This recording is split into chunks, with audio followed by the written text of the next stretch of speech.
আসসালামু আলাইকুম ওয়া রাহমাতুল্লাহ। সকলকে জানাই পবিত্র মাহে রমাদানের শুভেচ্ছা ও অভিনন্দন।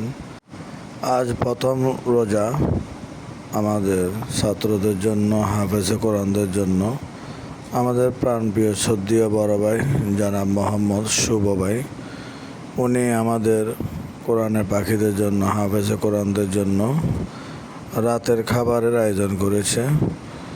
যেহেতু আজ ওনার আম্মার মৃত্যুবার্ষিকী, দ্বিতীয় মৃত্যুবার্ষিকী ছিল।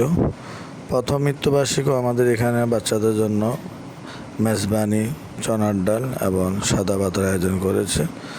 যাই হোক, প্রতিবারের মতন এবারও ওনার খুব সুন্দর আয়োজন ছিল। তো আজকে আমি রান্না করব প্রায় 9 কেজি গরুর গোস্ত।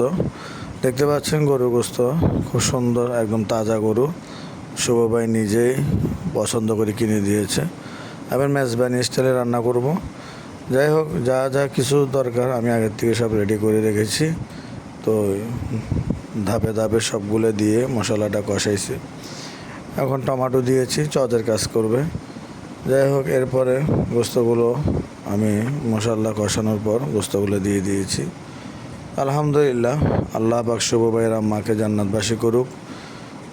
হাফেজে কোরআনদের উসিলায়, ছোট ছোট কোরআনের পাখিদের উসিলায় যেন আল্লাহ পাক ওনার আম্মাকে জান্নাতবাসী করেন।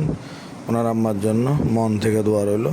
তো গরু গোস্ত রান্না করার জন্য আলহামদুলিল্লাহ যা যা প্রয়োজন আমি কিন্তু সব কিছু বাজার করে দিয়েছে আমাকে শুভ ভাই। আমি ওইভাবে সব কিছু আলহামদুলিল্লাহ অ্যারেঞ্জ করেছি এবং সম্পূর্ণ মেজবানি স্টাইলে গরু গোস্তটা রান্না করেছি 9 কেজি।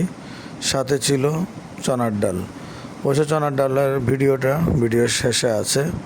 আলহামদুলিল্লাহ আমার রান্না শেষ। দেখতে পাচ্ছেন সুন্দর একটা কালার আসছে, আলহামদুলিল্লাহ খুব সুন্দর, চমৎকার। যাই হোক, আজকের আয়োজন ছিল সাদা ভাত, চনার ডাল, গরু গোস্ত। তো শুভ ভাইয়ের জন্য অনেক অনেক দোয়া রইল।